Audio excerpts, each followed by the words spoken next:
All right, welcome into PrizePicks on 5 here on a Sunday morning on the 5 Reasons Sports Network. Thanks for getting up with us, and thanks for playing. Of course, you got to use that code 5, F-I-V-E.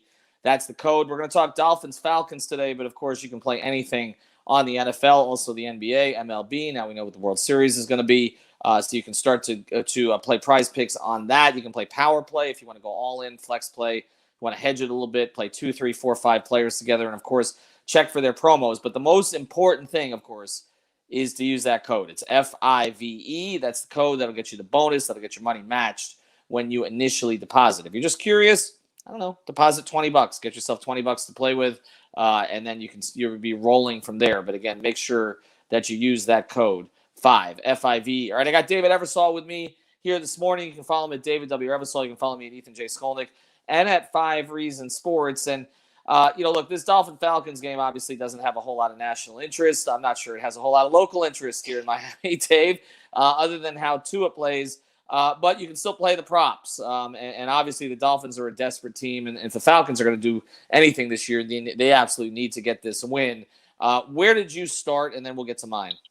Well, I started with the Dolphins. I mean, these are two bad defensive teams, so I think there's plenty of good plays on both sides of this one.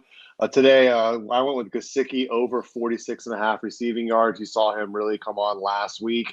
And I think against this Atlanta secondary, he can pretty much have his way today. And Tua's going to look for him early and often, I feel like. Obviously, with all the injuries on the receiving core other than Waddle, he doesn't really have a lot of pass catchers out there. So I'm going to take Gesicki over 46.5 receiving yards today against the Falcons. Yeah, I like that, and I'll play it. The only thing that makes me hedge is this coaching staff, which doesn't seem to go with what's working lately. But that has been the one thing, Gesicki, that I've been saying repeatedly, particularly because you can't trust Parker, and you can't trust Preston Williams, and you can't trust Albert Wilson to be healthy. Gesicki is the guy to go to, and he makes plays when you get on the ball. They always seem to wait until the fourth quarter. But I'm with you. I would go over on it. Kind of for the same reason, I'm going to go over on Myles Gaskin for receiving yards. I've just got to think that they have to get him consistently involved. He's been inconsistent this year. I think he's kind of shown that really what he is a third back. But they're not trusting Ahmed, and Malcolm Brown is not very good. So I've got to think that Gaskin's the guy they go with. And I trust the receiving yards a little bit more than I do the rushing yards. They get away from the run so easily. I didn't see Gaskin as available there for catches. Otherwise, I probably would have gone with that. But I'm going to go with yards. I think it's like 23.5. The other one, though, and this is a little – yeah, exactly. This is a little bit counterintuitive. But I'm going to go against Matt Ryan today for yards. Now, you're going over for completions. I understand that. I feel like I'll regret this because it's like any player that the Dolphins have passed on the past 20 years comes back to haunt them. And, of course, Matt Ryan is one of those guys. If you go back to 2008 and I'm taking Jake Long, 13 years later. But I don't know. I just think that the Dolphins secondary is going to be a little bit better this week. It took Lawrence a while to get going last week, even against kind of a beaten-up group. So I'm going to say under on Matt Ryan. It's a high number. It's 287.5. So that gives me a little bit of comfort. Yeah, I'm going to go with him over 24 completions, but somebody else I like from the Falcons is Corduroy Patterson. He's been involved in both the running and passing game for them. They don't really have a lot of great guys in the backfield. 41.5 receiving yards for Patterson. And if you look at his last 4 games, he's pretty much smashed that in every game. So I think that 41.5 on Patterson's a really nice number against this Dolphins defense. So that was one of my kind of locks for today. And I think Kyle Pitts could also have a big day against the Dolphins. He's been a little bit up and down if you look at his log, but he had 119 against a similarly bad Jets defense. So I don't see him having too many struggles today as well.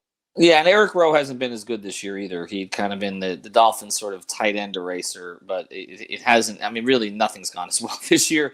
I did also look at Waddle. His number's been climbing, though, and again, there's really not much else out there. 61, I think he gets 61.5. Yeah, there's no single stats yet for the Dolphins that I saw because I've been loving him at like 4.5. over. I mean, he's a high volume, low yardage guy. We've seen him. The way they've been getting him the ball. I mean, he had like 10 catches for like 15 yards in the one Which game. is literally the opposite of what they drafted him to be. But yes, you're correct. He was supposed to be a guy to get you 3 catches for 117. Instead, he's getting you 8 catches for 52. But that's I don't blame that on him. I blame that on them. But yeah, this is why we're saying like PrizePicks is something that you want to get involved in because it will give you a reason to watch the game. Now, of course, you can play the rest of the board today. Aaron Rodgers had a very high number from our passing yards category against Washington. I was maybe looking under on him, even though I don't typically like playing the unders. But there are some interesting numbers. Yeah, 265. Yeah, I probably would go under on him. But there are a few sort of interesting numbers on there. Tannehill, I think, is 249.5 against Kansas City. I played him over last week and I lost on it barely. I feel like they're going to have to open. I mean, they played Kansas City before, and they can't score with them, but they're going to have to try, I would think. And I don't know. I may lean a little bit over there. Mahomes, of course, is somebody that you could look at. He has put up big numbers against Tennessee, particularly in second halves in recent years. So go to PrizePicks.com. Use that code 5. We'll be back for some NBA action this week. Jimmy Butler killed me last night. But that's okay. Tyler Hero, that number might be 29.5 by the next time we see it for points. Yeah, I liked him on fantasy, Tyler Hero, because he grabbed 10 boards yesterday. Yep. And 4 or 5 assists. He's been, he didn't have. I don't think he had any assists in the last game, but he had like 5 in the first game. So, and his fantasy points overall have been like in the low to mid 20s. Yeah. Projection. So he's been crushing that. But yeah, he's been a bucket right now. So.